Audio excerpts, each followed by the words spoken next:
आदर और श्रद्धा के योग्य वंदनीय मातृशक्ति, धर्मानुरागी बंधुजन, प्यारे बच्चों, चर्चा हम कर रहे थे कि ईश्वर दयालु है, कृपालु है, न्यायकारी है और जो हृदय से ईश्वर से प्रार्थना करता है, ईश्वर उस प्रार्थना को सुनते भी हैं।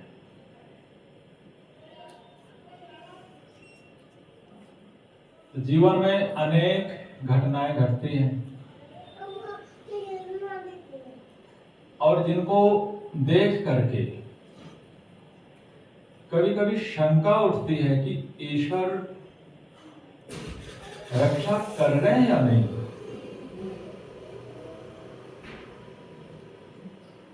ईश्वर हमारी रक्षा करेंगे या नहीं, ये शंकाएं उठती हैं जीवन में। कई घटनाएं देखते हैं और पिछले से पिछले सत्संग में 2-3 रविवार पहले मैंने थोड़ी सी चर्चा आपके सामने रखी थी और उनके लिए कुछ घटनाएं आपको मैंने बताई थी। उनमें 2 घटनाएं श्रव्य घटना थी जो हमने सुना, और एक घटना मैंने आपके सामने गुरुकुल के रखी हुई दृश्य जिसको मैंने अपनी आंखों से देखा। और भी कई घटनाएं हैं और आपके आस पास भी, आपके जीवन में भी बहुत ऐसी घटनाएं घटती होंगी। तो विचार करने की आवश्यकता इस बात की है कि आखिर ईश्वर किस प्रकार से हमारी रक्षा करते हैं।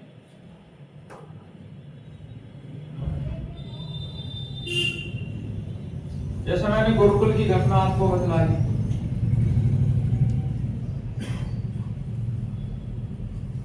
उसमें हमारा कोई कारण नहीं, मनुष्य उसमें कारण नहीं, ईश्वर भी कारण नहीं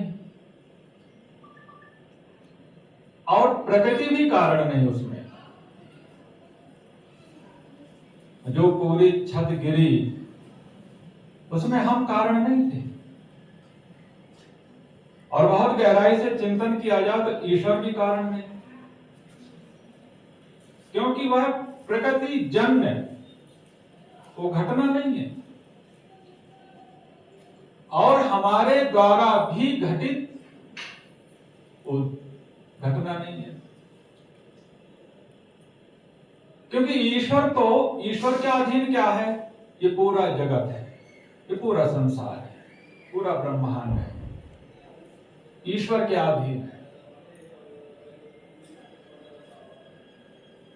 जीव भी ईश्वर के अधीन है, क्योंकि जब जीव ईश्वर के अधीन है तभी तो जीव को ईश्वर इस शरीर से दूसरे शरीर में भेजते हैं, सुख प्रदान करते हैं। लेकिन जो जीव का कर्म है, जो हम कर्म करते हैं, उसमें हमारा अधिकार है। और हम क्या कर्म करेंगे जो हमें मालूम नहीं है, वो ईश्वर को भी मालूम नहीं है। जो अनागत कर्म है, जिनका हमने अभी विचार किया नहीं, जिनको हमने अपने मन में कल्पना में भी नहीं हम लेकर के आए, और हम क्या करेंगे हमें आभास नहीं है, भान नहीं है, ईश्वर को भी पता नहीं है। लेकिन जो ही हमने थोड़ा सा विचार किया, हमने रूपरेखा बनाई कि मैं ऐसा करूंगा, फिर ईश्वर को पता है। लेकिन प्रकृति में क्या होगा, कहां पर भूकंप आएगा, कहां पर बाढ़ आएगी, कब वृष्टि होगी, वायु किधर को चलनी है, तूफान कब आएगा, पत्थर कब पड़ेंगे, गर्मी कब होगी, ये सब ईश्वर के अधीन है। बस हमारे अधीन केवल कर्म है, उसमें हम स्वतंत्र हैं। तो वहां पर जब हमने चिंतन किया, विचार किया और कई ऐसी घटनाएं, तो विचार करते हैं कि आखिर क्या कारण था। उस छत को बनाया, 20-25 दिन उस छत को हमने टिकाया, जो उसको सपोर्ट करने के लिए लकड़ियां होती हैं, फिर नियम के अनुसार जो समय होता है उसके बाद में उसको हटाया, पानी भी हमने उसमें दिया, हमने अपने हाथों से। गर्मी का समय और पानी के कारण वो छत ठंड, उसकी नीचे की जो फर्श वो भी ठंड, वहां पर हम बैठते, वहां पर हम पढ़ते लिखते, बच्चों को कुछ पढ़ाते भी, संध्या यज्ञ वहीं पर करते, और दोपहर का वहीं विश्राम, वहीं पर क्लास है, भोजन भी वहीं पर, लगभग इतना बड़ा हो। ये 10-15 दिन तक क्रम चला, जो लकड़ियां होती उनको हटाने के बाद में। आखिर क्या कारण कि जब वहां पर कोई भी नहीं, कोई भी ब्रह्मचारी नहीं, वहां पर कोई एक भी ब्रह्मचारी वहां पर नहीं, वहां पर दोपहर का भोजन करते हैं, भोजन करने के पश्चात बर्तन धुलने के लिए जाते हैं, स्वयं सेवा। बर्तन धुलने के बाद में फिर अपने अपने कमरे में बर्तन रखने जाते हैं। बस जाने को ही थे, किसी ब्रह्मचारी ने मेरे से कुछ पूछने लगा कि भ्राता जी ये थोड़ा बताएं। 2-4 बच्चे और आकर के बैठ गए, और हम जाने वाले थे, इतने पूरी छत ताश के पत्ती की तरह गई। पहले भी गिर सकती थी, एक दिन पहले भी गिर सकती थी, रात में भी वहां पर सोते थे, सवेरे भी, शाम को वहां पर कक्षाएं भी शाम को गिर सकती थी, 1 घंटे बाद भी गिर सकती थी। लेकिन उस छत के गिरने में ईश्वर का योगदान नहीं है, ईश्वर उसको नहीं रोकेंगे। बस वहां पर कारण कौन है? जिस महाशय ने सीमेंट को दिया। बस ईश्वर ने रक्षा ये करी वहां पर रक्षा की कि कुछ ऐसे कारण वहां पर बना दिए कि जाने वाले थे, कुछ आकर के ब्रह्मचारी कुछ पूछने लगे, 4-6 और बैठ गए, और 5 मिनट में वो दीवार गिर गई।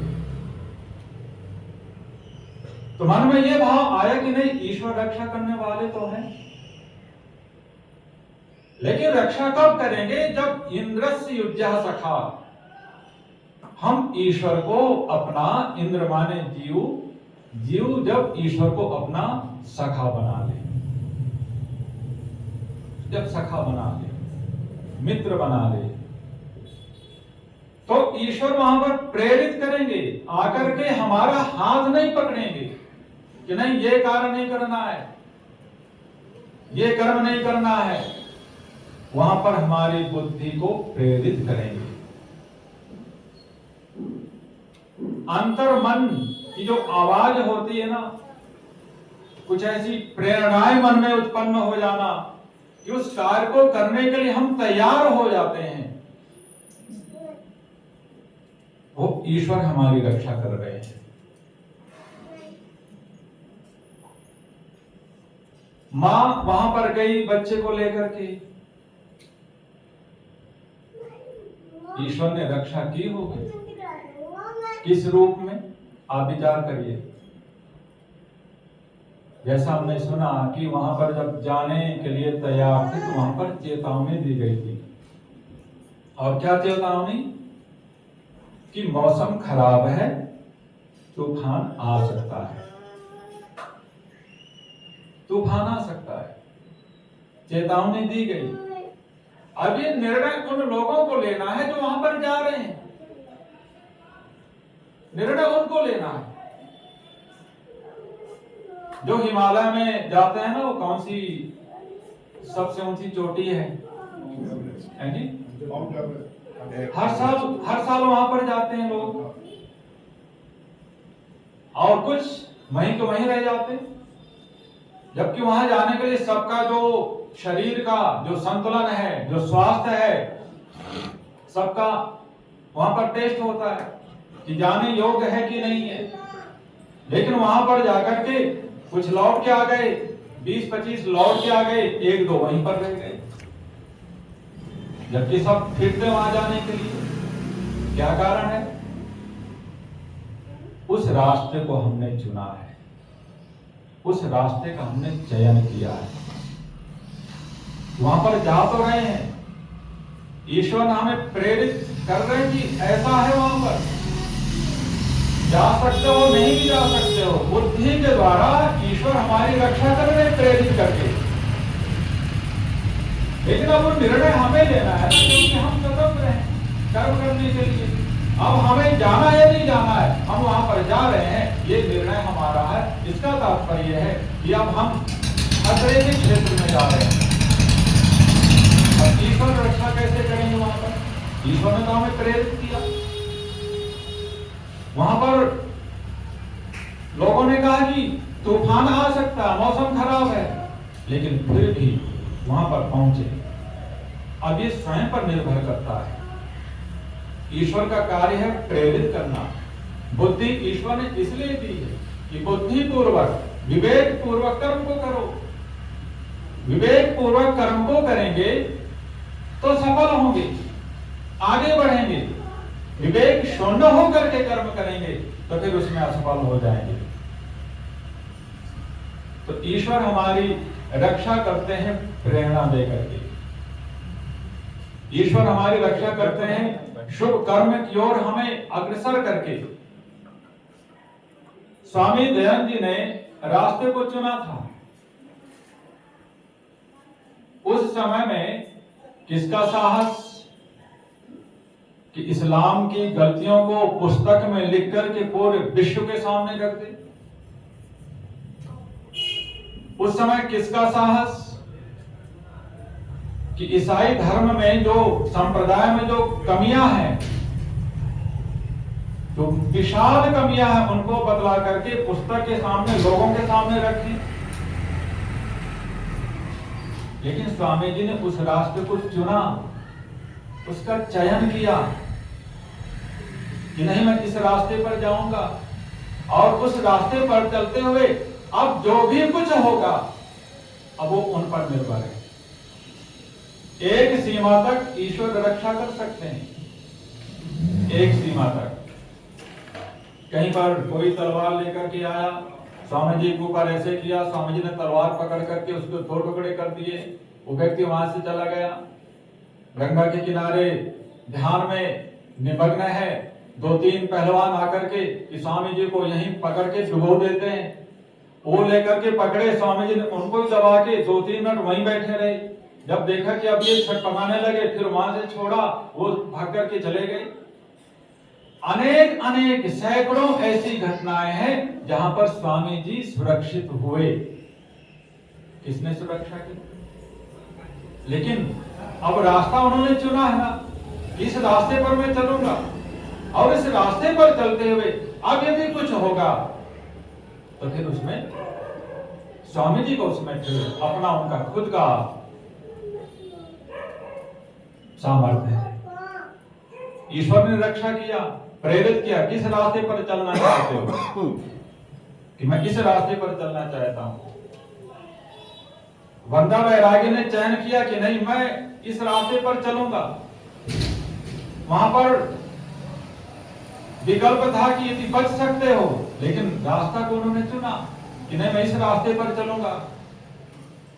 तो यदि हम विचार करें, चिंतन करें कि ईश्वर हमारी रक्षा करते हैं, तो इसका तात्पर्य ये नहीं कि हमेशा ईश्वर हमारे साथ आकर के हाथ पकड़ करके हमारी रक्षा करेंगे। कभी कभी संयोग भी हो जाता है। एक होता है गुणाक्षर न्याय, इसको बोलते हैं संयोग।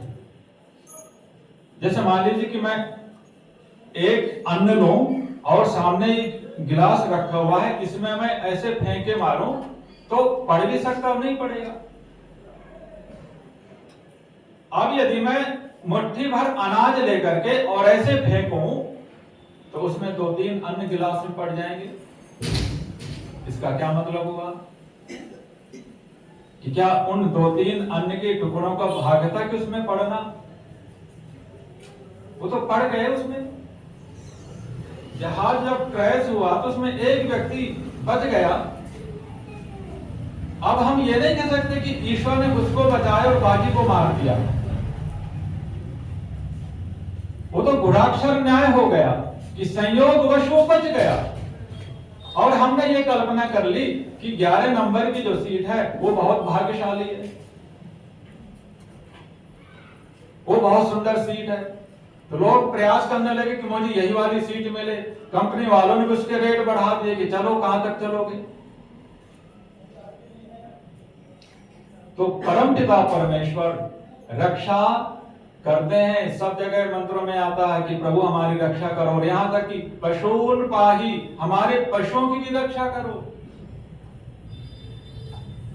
इंद्र हव्यम रक्षा, हमारे हवन की जो योग्य सामग्री है उनकी भी रक्षा करो।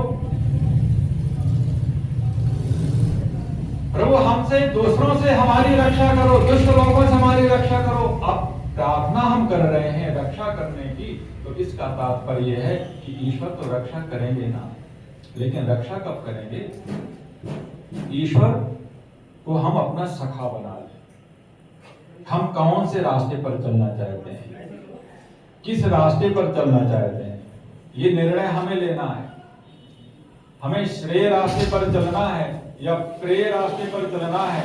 और जब हमारा यदि ये जो घटनाएं घटती हैं और जीवन खत्म हो जाता है, इसका मतलब ये नहीं कि सब कुछ खत्म हो गया। उसके बाद भी जीवन तो चलेगा ना, उसके बाद भी जीवन चलता है। तो ये निर्णय हमें लेना है कि श्रेय मार्ग पर हमें चलना है कि प्रेय मार्ग पर चलना है।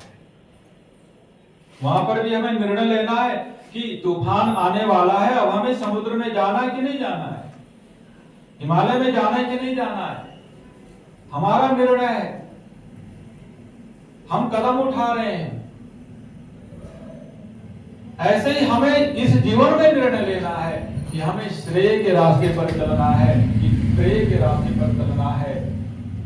यमाचार्य ने यही प्रश्न है का उत्तर देते हुए कहा नचिकेता से, श्रेयश्च प्रेयश्च मनुष्यतम, तो कि हे नचिकेता, इस संसार में 2 रास्ते हैं, एक श्रेय का रास्ता है और एक प्रेय का रास्ता है। चुनना किसे है ये देखना है, किसको चयन करना है। संपरीत विवनक्ति धीरहा, जो धीर पुरुष हैं, जो बुद्धिमान लोग हैं, वो संपरीत्य बहुत ही अच्छी प्रकार से सोच समझ करके विभक्तिना विवेक पूर्वक वो श्रेय के रास्ते को चुनते हैं।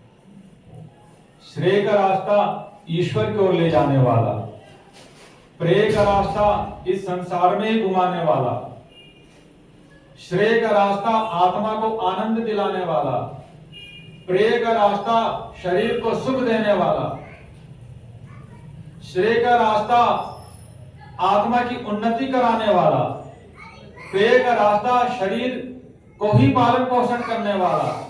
निर्णय हमें लेना है किस रास्ते पर हम चलना चाहते हैं।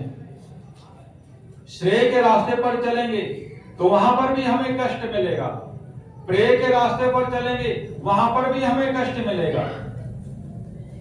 श्रेय का रास्ता कल्याणकारी है, प्रेय का रास्ता अच्छा लगने वाला है, प्रिय है।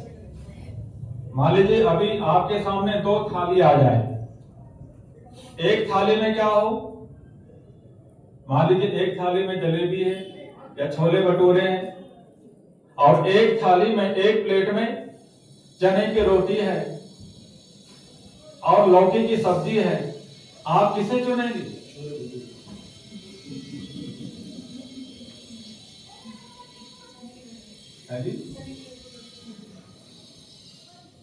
जो छोले भटूरे वाली थाली है वो कौन सी है?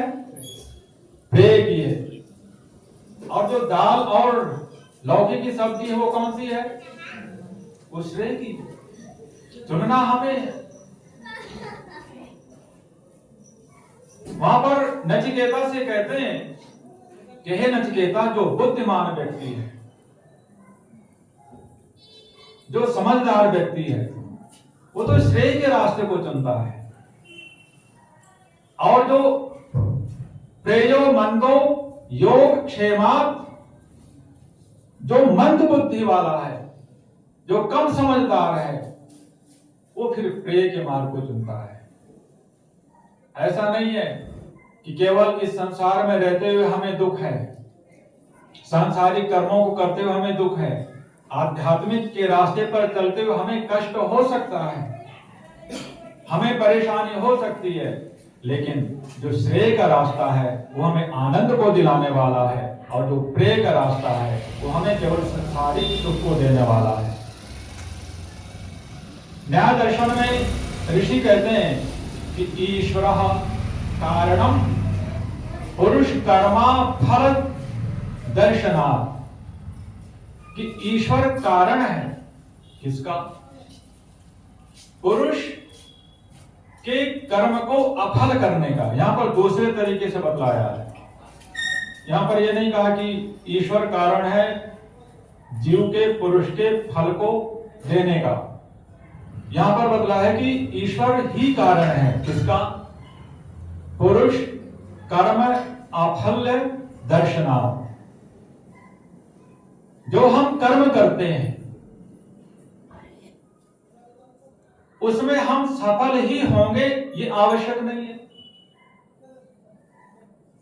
जो वहां पर नदी में गए, कौन सा जबलपुर था, भोपाल था? जबलपुर। जो उस लेक में गए तो किसके लिए गए थे? वो प्रेम मार्ग पर गए थे। वो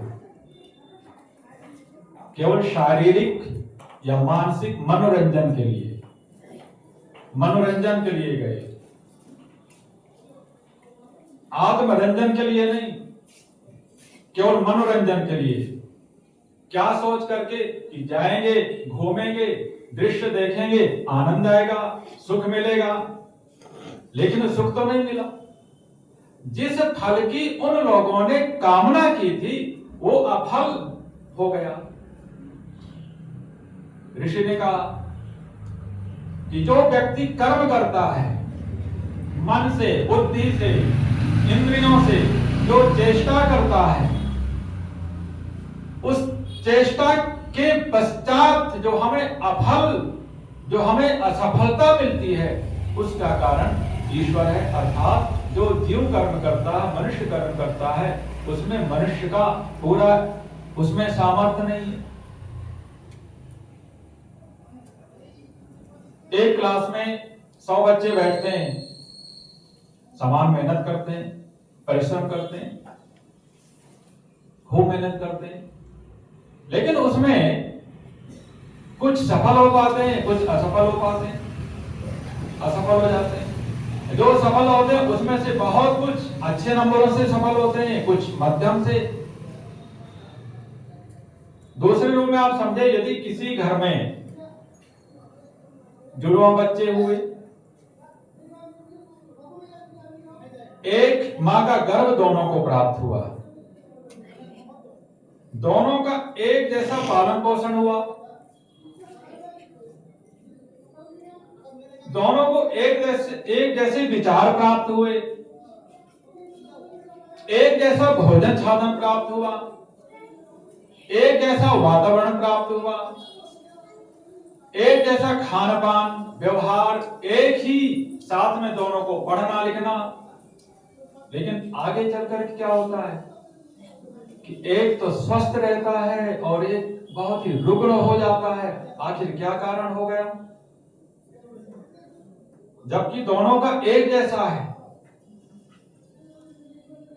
एक सफल हो रहा है और एक असफल हो रहा है। सूत्रकार ने कहा कि जो मनुष्य चेष्टा करता है, जो मनुष्य कार्य करता है, उसके अफल होने में, असफल होने में ईश्वर कारण है। अर्थात जो हम कर्म कर रहे हैं, हम घूमने गए, अब हम हमारा वहां पर क्या आशा है, फल की आशा है कि हम घूमेंगे, मौज मस्ती करेंगे, आ जाएंगे, लेकिन उसमें हम असफल हो गए,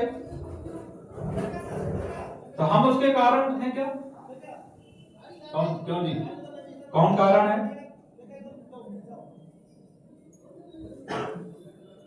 समझ रहे हैं क्या? नहीं समझ में आ रहा है।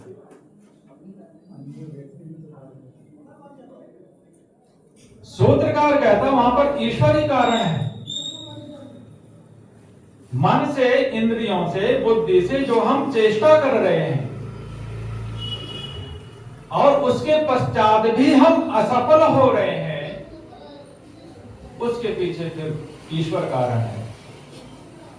न्याय दर्शन का चौथा आप चैप्टर पढ़ेंगे, वहां पर ईश्वर कारणम पुरुष कर्मा फल दर्शना, देखने से कि ईश्वर वहां पर कारण है। लेकिन जब हम और विचार करते हैं तो फिर वहां पर यह आ जाता है कि ईश्वर किसके लिए कारण है? इस प्रकृति जन्य जो घटनाएं घट रही उसके लिए कारण है। इसलिए मैंने पहले प्रथम में कहा था कि जो हम कार्य कर रहे हैं, ईश्वर ने हमें प्रेरित किया कि नहीं ये करना, ये नहीं करना है। वहां पर हमें सूचना दी गई कि यहां पर जाना खतरनाक है, फिर भी हम जा रहे हैं। और उसके बाद में जो घटना घटती है तो एक के लिए हम कारण है, और जो तूफान आया, जो मौसम खराब हुआ, उसके लिए आपकी समझ में आया? ये भी समझ में नहीं आया। योगेश जी बाद में चर्चा करेंगे इस पर। उसमें हमने जो कदम लिया, हमने कदम उठाया कि हमें जाना है, उसके लिए हम दोषी हैं या हम जिम्मेदार हैं, हम कारण हैं। बाकी जो प्रकृति से जो घटना घटी उसका कारण ईश्वर है। अच्छा होता कि हम वहां पर ना जाते, और जाते तो बच्चे को छोड़ करके जाते, अकेले जाते, एक तो बचता। बच्चे को क्या मालूम कि समुद्र की लहरें क्या है, नौका में बैठने का आनंद क्या है, लेकिन उसको भी खतरे में डाल दिया, ये जानते हुए भी कि चेतावनी दी गई है, तूफान आ सकता है, नौका पलट सकती है, फिर भी लेकर के पहुंच गए। कई जगह झीलों में जो लेक होते हैं, झरने होते हैं, स्कूली बच्चे, कॉलेज के बच्चे जाते हैं, सूचना दी जाती है कि संभल के रहना। ईश्वर ने बुद्धि प्रदान की है कि ठीक है खतरा है यहाँ पर, लेकिन वहां जाकर के बैठ गए, फोटो खिंचाने लगे, इतने मस्त हो गए, वहां से पानी आ रहा है, बाहर से लोग खड़े होकर के देख रहे हैं, बोल रहे हैं कि बाहर निकलो, बाहर निकलो, लेकिन वो मस्त हैं, और पानी की धार आती है और बह करके चले जाते हैं। कौन कारण है? इस घटना में दो कारण है, एक कौन? स्टैंड, और दूसरा पानी को और वो सब करने वाला, बारिश कराने वाले कौन? ईश्वर कारण है। ईश्वर कारण है जो हमारे अधिकार में है, बस उसे हमें देखना है, और उस ईश्वर की मित्रता को हमें प्राप्त करना है। उस ईश्वर के सानिध्य को हमें पाना है। ईश्वर हमारी रक्षा करेंगे, ईश्वर हम पर कृपा करेंगे, तो ईश्वर रक्षा करते हैं, दया करते हैं, लेकिन इसका तात्पर्य ये नहीं है कि हर जगह ईश्वर रक्षा करेंगे। बुद्धि के द्वारा शुभ कर्मों प्रेरित करते हुए वो हमें रक्षित करेंगे, हमारा पालन करेंगे। तो परमपिता परमेश्वर का जो सानिध्य है, जो ईश्वर की जो सख्यता है, वो हमें आगे बढ़ाने वाली है। वो हमारा मित्र है। सानो बंधुर जनता, वो हमारा बंधु है, वो मित्र है। शन्नो मित्र शमवरुणः, और वो जब मित्र है हमारा बंधु है, वो पिता है, सनः पितेव। तो आप चिंतन करेंगे, कोई पिता अपने बच्चे को खतरे में डालेगा क्या? कोई मित्र अपने मित्र को खतरे में डालेगा क्या? सच्चा मित्र तो ईश्वर है। और सच्चा मित्र अपने मित्र को परेशानी में कभी नहीं डालता। पापान निवारयति योजयते हिताय गुह्यम निगोहति गुणान प्रकटीकरोति। आपत काले न जहाती, कहते आपत्त काल में वो साथ नहीं छोड़ता है। वो ऐसा मित्र है। सांसारिक मित्र साथ छोड़ सकते हैं, लेकिन ईश्वर साथ छोड़ने वाला नहीं है। वो हमें आपत्ति में नहीं डालेगा। ईश्वर हमारे शरीर की हानि हो जाए, ईश्वर ऐसा नहीं चाहेगा। लेकिन फिर भी हमने निर्णय लिया है। क्यों? क्योंकि हम स्वतंत्र हैं कर्म करने में, निर्णय लेने में। तो वहां पर जो घटनाएं घटी उसके लिए स्वतंत्र है। कारण वो स्वयं है, और जो तूफान आया उसका कारण ईश्वर है। वहां पर सतर्क होना चाहिए था। एक जो टाइटैनिक जो जहाज था, जो नीचे जाके वो ऊपर आया नहीं। अब उसको देखने के लिए कोई बहुत बड़ा कोई व्यक्ति था, धनाढ्य व्यक्ति, उसने ऐसी कोई व्यवस्था की जो क्या बोलते हैं उसको, पनडुब्बी देखने के लिए। और किसको लेकर के? अपने बेटे को लेकर के। और जैसा मैंने पढ़ा कि बेटे ने मना किया था कि नहीं मुझे नहीं जाना, लेकिन पिता उसे जबरदस्ती लेके गए। पुत्र बोलता रहा कि नहीं मुझे नहीं जाना, वो लेकर के गए। और वहां पर जाकर के इतना जल का जो प्रेशर था कि वो भी वहीं पर ही समाधिस्थ हो गए। कौन कारण है? वो तो स्वयं कारण है ना। वो जहाज निकल नहीं पाया, उसके लिए पानी कारण है। और पानी ये सब पूरी व्यवस्था ईश्वर के अधीन है, उसका भी कारण ईश्वर है। इसलिए कहा कि हे मनुष्यो सन्नो मित्रहा शम वरुणहा, मंत्र में प्रार्थना की कि जल, ये जल, आपहा, औषधियां, वनस्पतियां, ये सब हमारे लिए मित्र के समान हो। हमारे लिए मित्र के लिए मित्र जैसी हो जाए। मित्र कौन? जो हमें धोखा ना दे। और मित्र ये कब हमारे लिए होंगे? जब हम इन सबके अधिपति परमपिता परमेश्वर का सानिध्य प्राप्त करेंगे, ईश्वर का सानिध्य प्राप्त करेंगे, तो हमारे लिए ये जल भी शांतिदायक होगा, हमारे लिए अग्नि भी शांतिदायक होगी, हमारे लिए पृथ्वी भी शांतिदायक होगी, आकाश भी हमारे लिए शांतिदायक होगा। ये सब हमारी रक्षा करने वाले हो जाएंगे। उसके लिए आवश्यक है कि ईश्वर की मित्रता को हमें प्राप्त करना है, ईश्वर की सानिध्यता को हमें प्राप्त करना है। इसलिए हम क्या करें? नचिकेता से कहा कि श्रेय के मार्ग पर चलो, प्रेम मार्ग पर नहीं। वो कुछ समय के लिए है। श्रेय का मार्ग ही श्रेयस्कर है, वही आनंद को देने वाला है। हम सत्संग में आते हैं, ये श्रेय का मार्ग है। मंत्र सुनते हैं, ये श्रेय का मार्ग है, ईश्वर की ओर ले जाने वाला।